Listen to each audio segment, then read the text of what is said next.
da, da. Yai, da, da, da, da. Dee, da, da, yai, da, da. Dee, da, da, da, da. Ai, da, da, da, da. Dee, da, yai, da, da. Biddy nine nine nine nine nine nine nine nine nine nine nine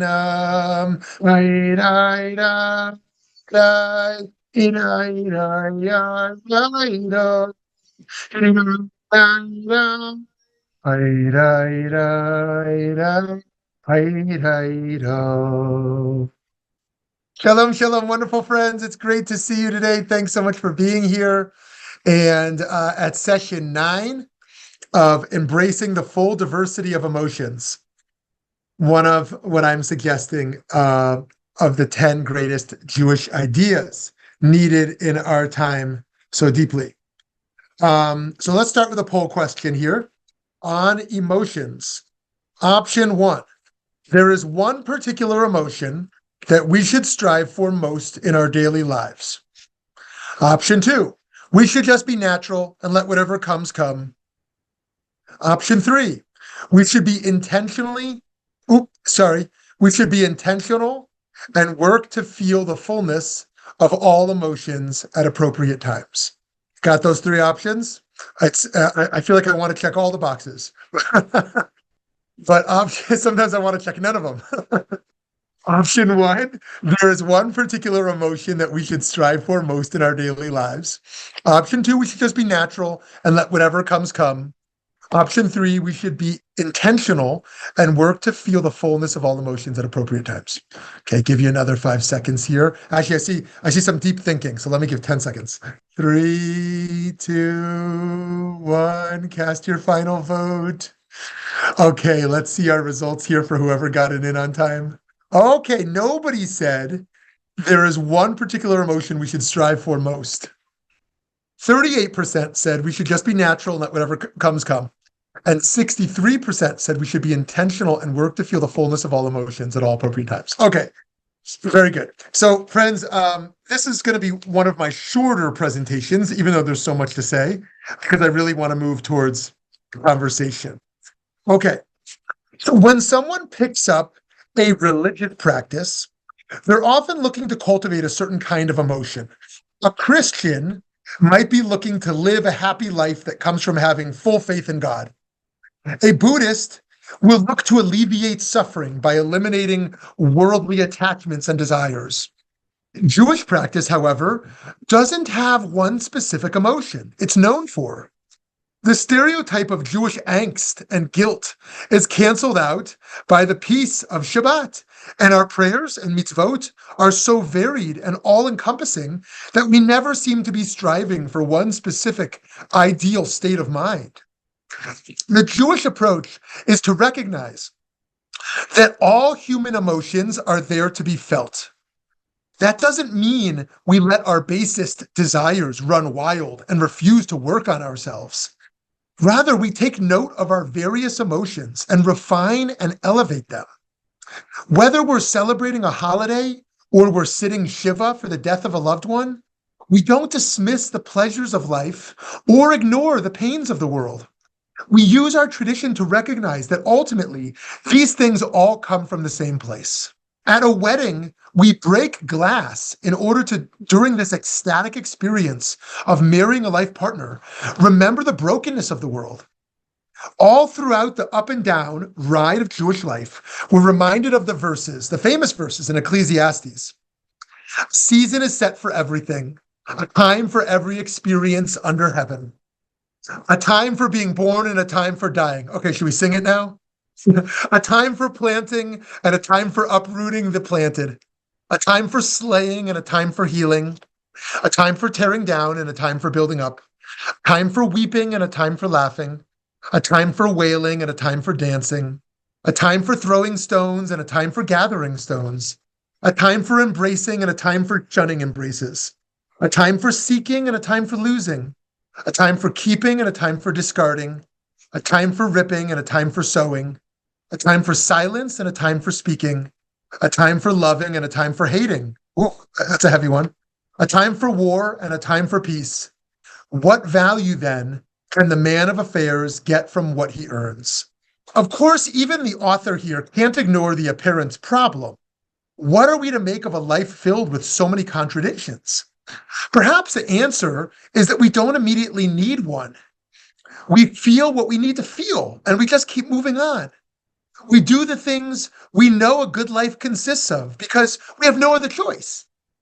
When we read the Psalms, King David Melech, comes off as almost recklessly emotional in his love, contrition, anger, and devotion. In the Musar tradition, we refer to this as hitlahavut, doing activities that arouse the heart.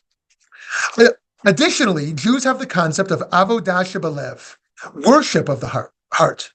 To see its importance, we need to look no further than one of the foundational lines of the Torah. You shall love the Lord your God with all your heart, with all your soul, with all your might, we say in Devarim.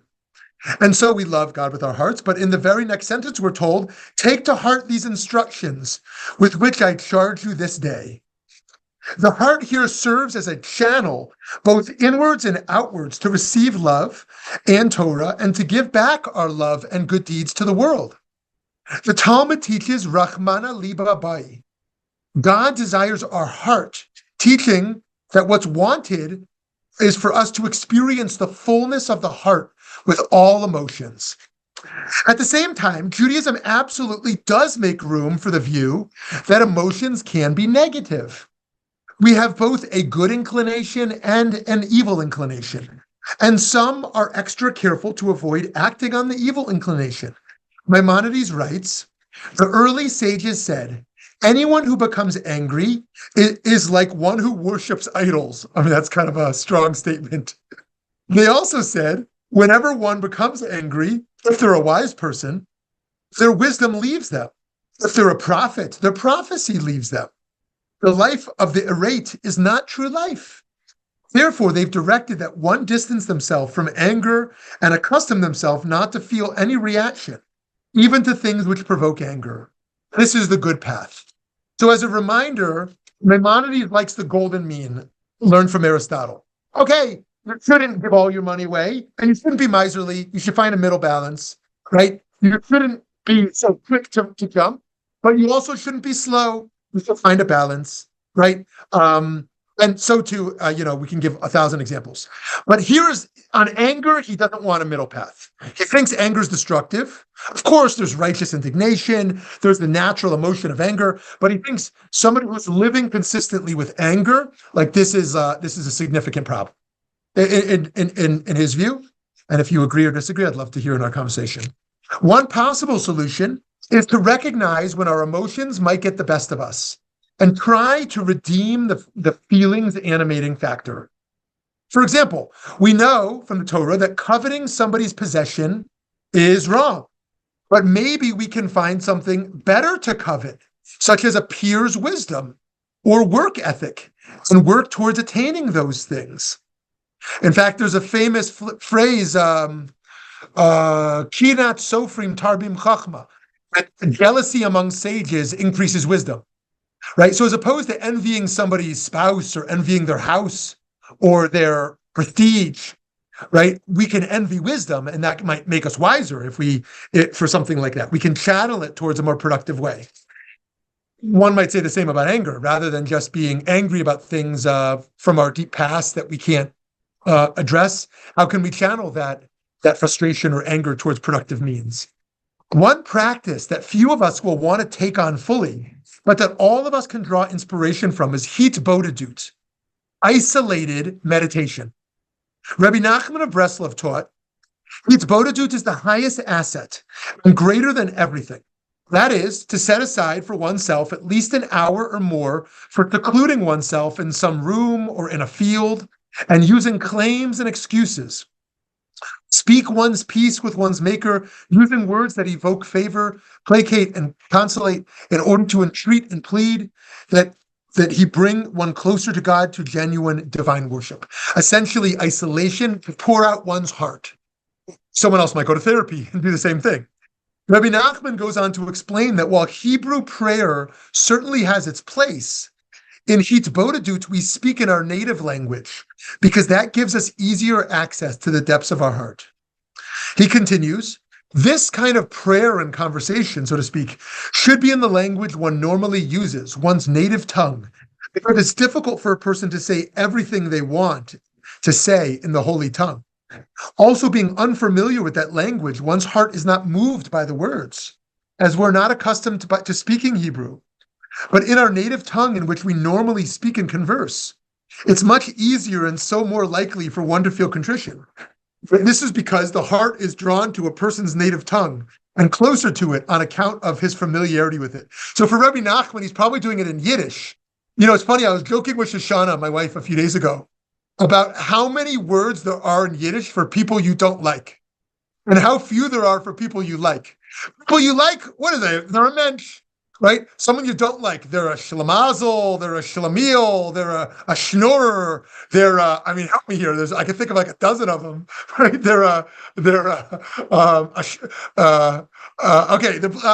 forgetting at the moment, but I'm sure you can all help me. Think of a dozen Yiddish words for the person you don't like. They're lazy, they're miserly, they're whatever it is. I'm sure they'll come to me as we go. But anyways, it's funny to think of Rabbi Nachman doing this in Yiddish, since I think of Yiddish as such a critical language. Where the original instructions become a little impractical for most of us is that Rabbi Nachman, who most likely lived with manic depression in an age before modern psychiatry, believed that if we make a point to break our hearts before God for an hour, we'll be free to shoo our negative feelings away the rest of the day. We see that here as the teaching continues. One should be very careful to make this a daily practice at a scheduled time, but the rest of the day, one should be happy. So basically, he says, don't allow your negative feelings to interrupt your day. Right? You should be happy all day. But the only way to do that, according to him, is to have an hour where you scream out all your negative, right? All your frustrations and your resentments and your anxieties and whatever it is, your fears, right? Go take an hour or 10 minutes, whatever you need, and go give it a space so that you can be free from it the rest of the day. What was his idea? Considering the starkness of that approach, it's hard to universally prescribe it, and we might want to look for other ways to actualize his famous words. It's a great mitzvah to always be happy, he says. It's a great mitzvah to always be happy. And so while we probably won't embrace the entirety of this practice in its initial form, the notion of sharing our feelings, even breaking our hearts, is one we can celebrate.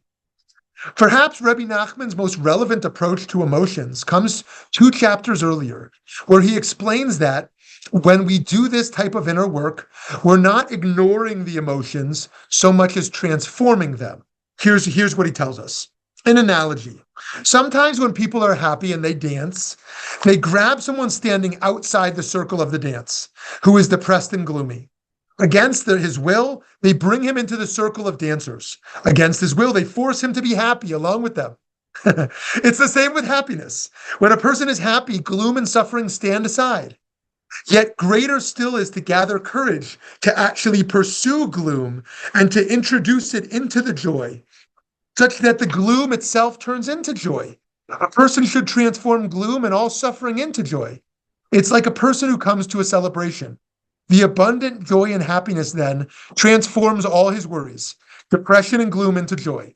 We find that he has grabbed the gloom and introduced it against its will into the joy.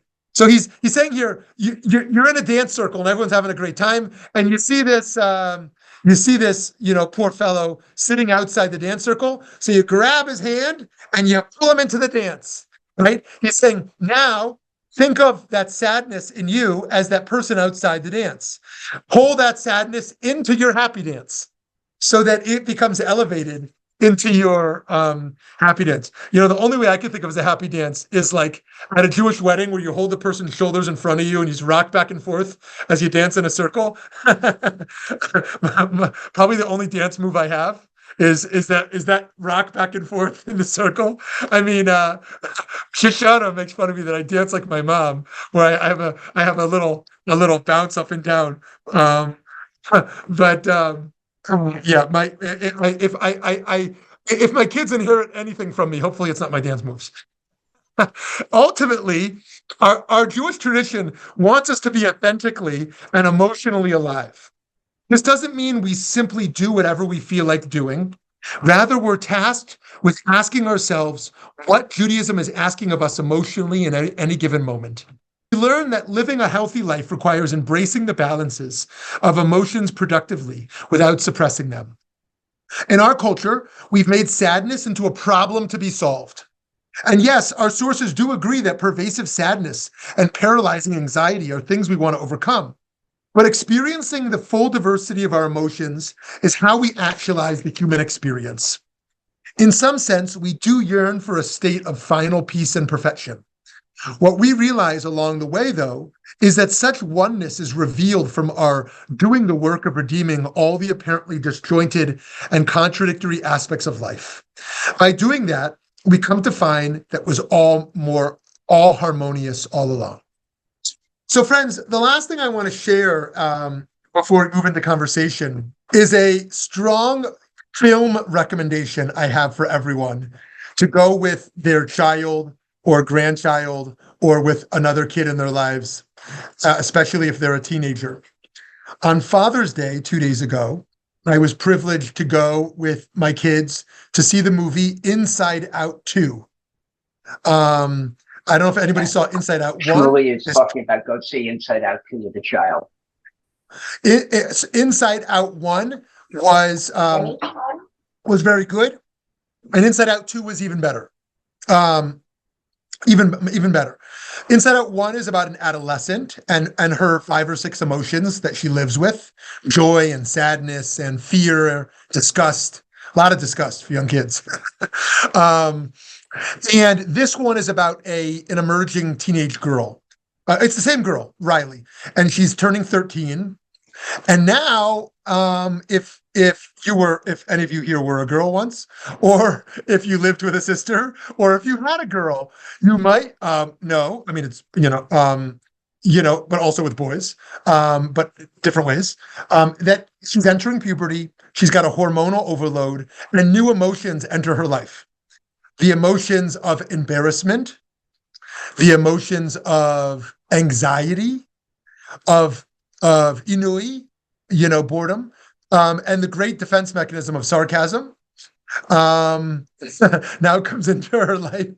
And essentially, the film is about how this young girl, like all teenagers, are struggling with anxiety, and how they're seeking social acceptance, and how cultivating their sense of self. And the film is there to help us cultivate emotional intelligence. And one of the takeaways, I'm not going to spoil the plot, but one of the takeaways there in the film actually is that joy, one of her emotions, is trying to protect Riley, this 13-year-old girl, by suppressing other emotions and by burying unconscious memories that are negative. And she comes to see that that's hurting her, and that she needs the full emotional experience of being a 13-year-old girl and experiencing everything, even if 8 of the emotions are negative and only 1 is positive. Part of her healthy development is to be immersed in all of this emotional experience. And it just happens to be, I saw this 2 days ago.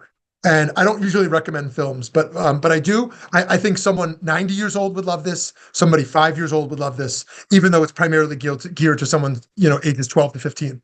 And it just happens to be that I just saw it, and that today we're talking about one of the greatest of all Jewish ideas, being that we don't want just one emotion in our lives. We want to embrace the fullness of life, the fullness of emotions. Okay, friends, I'm going to pause there. 20 minutes. It's a record. It's a record. Okay, over to you. Shmuly. Hey, Steve. Thank you very much. In my life, I don't seek out emotions. I react to things, and the emotions occur. I don't think emotions are premeditated. Wow, I've only done 30% of the happiness emotion today. I better work on it. even though it's 11 o'clock at night. What am I going to do? So I I don't want to be adverse to emotions, but in my life it is response, not premeditated. Okay, great, great. So in your experience, um, emotions come unexpectedly. They're not kind of planned or sought after, right? They're not, yeah, as you said, premeditated. It's not, hey, I'm going to this experience. I want to feel X, Y, or Z. You just kind of naturally go into it, right, Steve? Correct. Yes. Yeah. Yeah. Yeah, and I'm curious to hear how that resonates for others as well. If you have found yourself generally in your journey kind of gearing yourself up emotionally, or if you find yourself just kind of flowing a little bit. I think those are different personality types in the world of how we do that. Yes, okay, yes, Matthew, and then Gary. Still on mute, Matthew. Oh, sorry. Great. One issue with emotions, and I refer to them as dealing with toxic people who you have to interplay with, and you have this visceral reaction that is bad for you, does not help the situation. And learning more about that over time, including the necessity to withdraw from certain people who do the same thing over and over again, who are family members, and they trigger bad emotions in you. And I think it's Felder has a book, Why Do Bad Relatives Happen to Good People? And it's similar to his other books. And we all have good emotions. We have bad emotions. I was just texting with Aaliyah. We had a wonderful 4 days with our granddaughter in LA who was graduating from high school. And part of it was it cleansed out all the bad emotions of other family members, that we could just concentrate on the good. But as part of that, I did reach out to one of the toxic relatives and attempted to have them share part of it without any success. He doesn't want anything to do with anyone except his own issues. So I think emotions are very, very important, but you have to be able to step back from them at times. Great. Yeah, thank you so much for sharing that. I know we've all had that experience, what you've shared, that there are people that you've described as having kind of toxic emotional lives, that when we're around them, we automatically kind of start to feel very negative.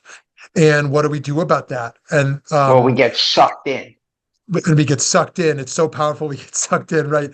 Yeah, I was with someone about a week ago who was kind of like that and kind of very much clinging. And some of those people, like you said, kind of need our support and love, and some people actually can't do that. It can only be about their own world. And yeah, that's very difficult. And some people's professions, are geared around being with people like that. One can, work where their primary client operates like that, or one is a type of therapist or counselor where many people like that, come often. And unfortunately, some of my colleagues who are synagogue rabbis often describe to me as that being a very kind of common person who is regularly in attendance. The one who kind of shows up on a daily basis, sometimes is a person who kind of sucks a lot of the energy out of that spiritual space. And the struggle between wanting to be inclusive to someone like that, but also protect a safe culture for other people. It's also similar for a classroom, a teacher who has a student who has such a negative energy that's affecting everyone, or on a staff team. On a staff team, there's a person like that who is kind of creating a toxic culture for other people. And, you want to respect their own way of being in the world and create space for them, but it's hurting the staff culture. And so what do you do, in situations like that? It's very difficult. Morally, you want to be inclusive, but you also have other people that you want to take care of and, and maintain a culture for. I think we're seeing something similar in America right now. I think America has a growing a number of disgruntled people who are very angry about American society. And I don't just mean this on one political extreme. I mean it on both extremes, and in between the extremes. It's not just the extremes. And what do we do in a society where that's growing? How do we kind of, we can just hang out with the people we want to, but if we care about society building, like what do we do with that? So anyways, Matthew, thank you and when it's in our family, all the more so. A family culture is very difficult, especially if it's somebody up top. If it's kind of a patriarch or matriarch or someone has a kind of more dominant presence in the family culture, it can be very challenging. So thank you, Matthew, for that. Let's go to Gary and then Aglaya. Good morning, everyone. I got a couple of thoughts real quick. I happen to agree with Steve here about our emotions.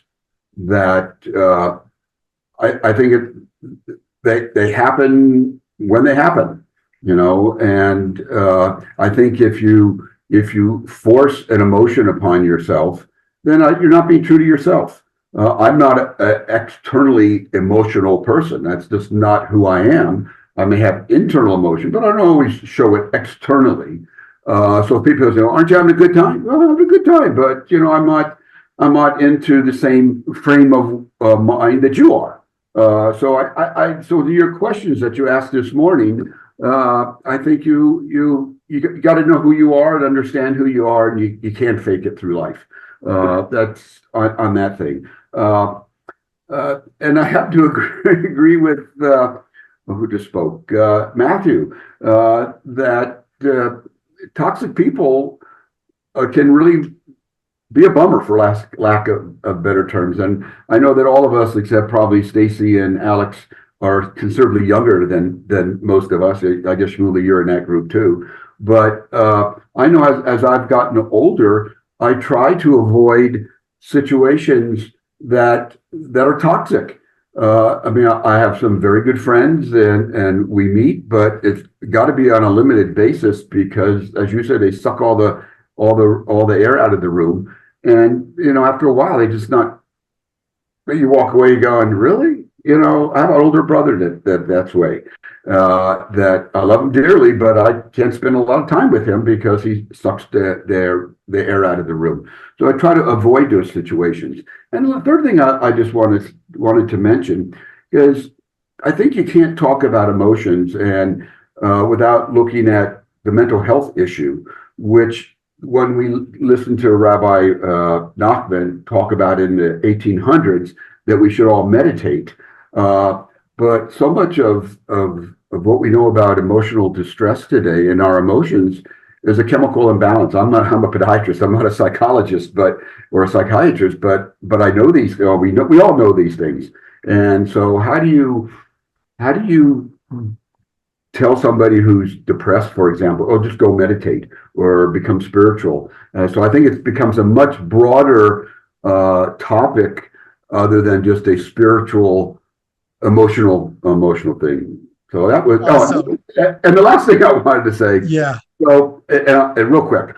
So Pat and I are laying in bed. That's my wife. Are laying in bed this morning, and we're talking. And I looked at her, and she kind of looked at me, and I said, "I can't believe I've been living with you for 50 years because our anniversary is this weekend."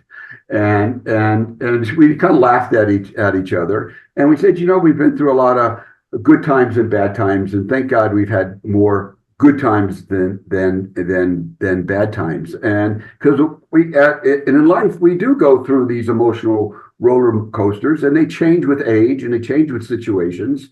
And I just thought I had to mention that. Yeah. Well, first of all, Siman Tov and Mazel Tov and Mazel Tov and Siman Tov. 60 years. Yeah, very exciting. And I hope I hope you have plans. If not, I'll take you both to coffee. The three of us will do a little coffee dance for your 50th anniversary. But I'm sure you could think of something better than that, I hope.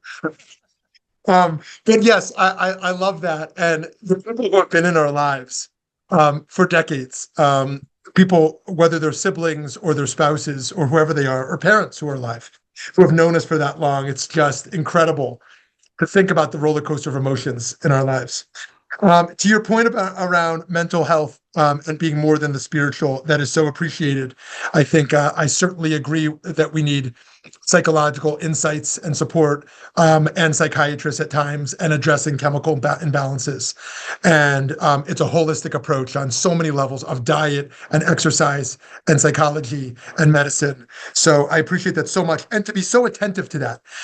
Because I continue to believe that more important than the things we do for people is the energy we bring to people. If we aren't staying healthy in our emotional lives, we will put negative energy out upon people. The people we're describing right now as being toxic, if we don't do that work on our own energy, then we may not be aware of what we're pouring out to others. Of course, we all put out negativity at times and we all put out positivity. But if we want to shift that balance even further, how can we kind of be attuned to that? And just to your first point, Gary, before we move on, is I love what you said about know thyself. Those who are in our philosophy series know that it was a very common teaching among the philosophers, starting all the way back with the Greeks and Socrates, around the greatest wisdom being knowing oneself on the deepest level. And part of that is knowing one's emotional life, and rather than just forcing feelings, that we know who we are, we know what we feel, we allow ourselves to be comfortable with that. So yes, so much more you said, Gary, but those are just a few thoughts. Thank you. Okay, Aglaia, then David. Hi, everyone. Okay, so one of the things that I've always noticed in my life, and I mean, we could get into all of the reasons that go into all the strange social reasons about why this happens. And people tend to see me as either like 100% pure intellect, and that's all that they're like, yeah, or they see me as an emotional wreck, and there's like no in between. Now, I have noticed some times in my life when I was like really like, in this emotional frenzy and everything like that, though, and freaking out and all this other stuff because I'm scared out of my mind and everything, I could still use my brain pretty effectively. And I actually got myself out of those situations by basically saying, okay, how am I going to actually, like, whatever, not necessarily work it to my advantage, but work my way out of this situation. So one, it kind of drives me crazy how people like, separate the two, completely separate the two. But another thing though, I was one of the people who said emotions just happen. And I'm okay. Don't come after me. Religion, please don't come after me though. But I'm going to pull out the Buddhist idea. Okay.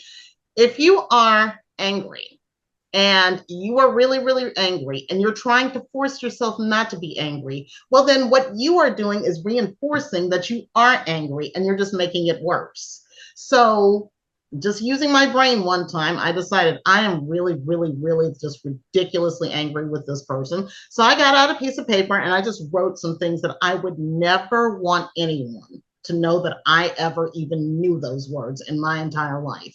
And basically I was like, okay, once I was done, burn the pages, get it out of my system. And then it just got better and better over time because I had to accept that I was just angry and not try to make myself not angry. I had to just take it though. There were other times when I put a timer on a clock. I'm like upset, I'm crying and everything like that. You got 3 minutes. And I told myself I had 3 minutes to actually cry. And then I had to be done. And then I was done in a minute and a half. Okay.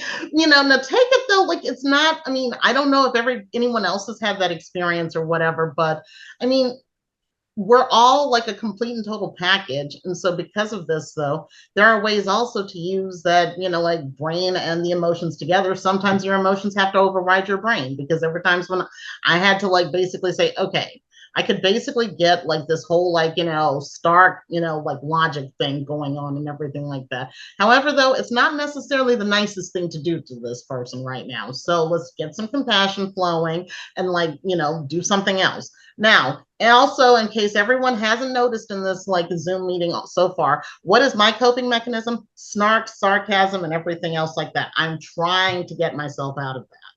Because I'm trying to work through that and everything. But yeah, I don't know. I just kind of find myself like just wondering about this whole like, okay, so are you this, intellectual smart person, or are you this emotional person?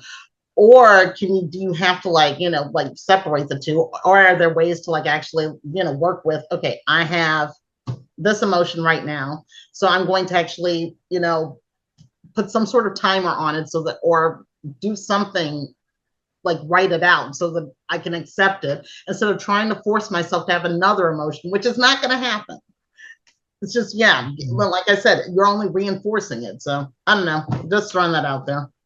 Yeah, thank you. Wow, Aglaia, you said so much. Yeah, there's something wrong in American society. I mean, maybe it's global, I don't know, where we think that like the smart people are the emotionless, right? The real intellectuals can put their emotions on the side. There's a guy whose name I'm not even going to mention, but who's a blogger, and I mean, he's social media, whatever you call him these days, social media guru, um, um, who talks about facts, not feelings, and it drives me wild. Oh, we care about facts, not feelings. Um, and and I think you're exactly right. I grew up in a home where my father and brother were deemed to be like the emotionless, smart, rational ones, and me and my mother were considered to be less smart because we were very emotionally expressive, you know. And it took me a long time to kind of learn from that was not a that is not a right assessment, and that we need to be intellectual and we need to be emotional, and these are not at odds and they don't detract from each other. So yeah, I appreciate you sharing that struggle because it relates to one of my own. I also appreciated that you said you used the specific words 1.5 minutes, like if you fully embrace an emotion. I actually read a study recently that actually said most people are not willing to fully embrace an emotion when it comes in. They push it off quickly. But that if we will fully embrace an emotion when it emerges, on average, the emotion will be gone, the intense emotion, within 60 to 90 seconds. But for most people, it lingers in less healthy ways because they don't want to fully feel it for various reasons. So it's funny that after I just read that, you just shared a minute and a half, which is exactly what I read. The last thing I'll say is just on your reflections there is similar to Gary and Steve and some others around just letting it happen, letting things happen. I think back to my year of mourning. In about 2 weeks, it'll be a year since my mother passed. And I was thinking this morning about my journey from grief to gratitude. If I had just after a month or two of my mother's passing been like, I want to be grateful. I just want to be grateful for her, right? I think that would not have worked, right? There are stages of grief. And the journey from grief to gratitude feels like it just had to happen. I just had to go through it. There are like these stages of grief that have been written about can be just very real. And so, yeah, and I think that's true for a bunch of other stages. The stages of group formation, the stages, think about a messy divorce, right? The stages one goes through of anger and resentment and sadness and all this and that. Or trauma, one who's recovering from trauma. Like, we can't just be like, I just want to be happy now, trauma's all gone. Like, actually, there's stages to this. And how do we just let ourselves be more gentle with ourselves as we go through that process? David. Hi, David. Hi, everyone. What a interesting, fascinating discussion. Yeah, I mean, I think we all, we all deal with emotions. We all, every day, we struggle. And so it's part of our lives. And I think, feelings are an ancient system of thought. Animals have feelings, and Immanuel Kant thought, the intellect, we're just going to be reasonable beings, but really your decision making is informed by your feelings and what you should do, what you want to do. And so it's an integral part of you. You shouldn't try to get away from it. And I'm so glad that our tradition, when I read the Torah and or listen to it, and this is a picture of my family: hatred, love, betrayal. All the people that we've been talking about, toxic people, dealing with difficult people, reacting to emotions, being true to yourself. That's all in there. And I've always thought, that's a description of my family. Abraham, Isaac, and Jacob, and Rebecca, and so forth. And I guess lastly, I just wanted to come back to one of my heroes, of course, Richard Carlson, Don't Sweat the Small Stuff. And I've been reading one of his early books, Shortcut Through Therapy. And one of the things that he says is move through your moods. We're all familiar with good moods and bad moods. So when we're happy, we're ecstatic, everything, it feels good. When you're in a low mood, we tend to often or sometimes get stuck there. It's never going to end, And he said, if you realize that moods have this way to go like this, and when you're feeling sad, feel sad. It's time to feel sad, like in Ecclesiastes. And then when you're turning the corner, be grateful that you're turning the corner. So, but so much wisdom here amongst our group. Thank you, David. Yeah, I love that. And on the moods, we say Gamze Yavor. This too will pass. Whether it's a good mood or a bad mood, we just know that these things will come and go. Yeah, and I love what you said also. Like, I think there's wisdom to each emotion. As I shared earlier, I think there's something wrong today with the notion that we have to solve our sadness. We have to get rid of our sadness as quick as possible, as opposed to finding the wisdom in sadness when it's there. So too, like going back to the movie Inside Out 2, the only emotion that packs a parachute in the movie is fear. Fear packs a parachute. It's the only one wise enough to know sometimes you just got to get out of there, right? And packs this parachute to fly away, right? So there's a wisdom in our fear sometimes that can cause us to kind of take a step back. So yeah, thank you, David. Hi, Sarah. Good afternoon from here. So many things. Oh, so Inside Out 2, it may apply to an adolescent girl, but I think it applies to all of us. We are all hormonal creatures of one sort or another. And whether it's from sugar or our sex hormones, whatever it is, we are hormonal creatures, and that affects mood. The neural link is huge. What we eat affects our moods. But as for feelings, I have to disagree that feelings are not thoughts, not even primal thoughts. Feelings point us to needs that aren't being met in our lives. They are flags, and they're an invitation to look at what it is that's underneath that feeling. Usually, if we can unearth or begin to unearth really the real feeling underneath there, like for years I lived in anger, which was really about tremendous grief that I hadn't been willing to deal with. So if you can get to the real feelings and then look at what needs aren't being met in your life, then often a lot of that feeling will resolve. But until we get to that place, they don't resolve. You may go through them, but often that means you've just buried them a little deeper and you've moved on. And that's not quite what we're being invited into. So I think I'm complete for now. Thanks. Yeah, Sarah, thank you for that. I love that. Really speaks to me that that these emotions are kind of invitations to go a little deeper, see our needs that aren't being met, and offers us an opportunity for learning and for addressing those needs. And you said so much more about how we're hormonal creatures and how our food can affect us as well. And yeah, I love that. And how we can not just add on shame or guilt around emotions, that we're experiencing, but use them again as gentle invitations for learning and for attention and for awareness.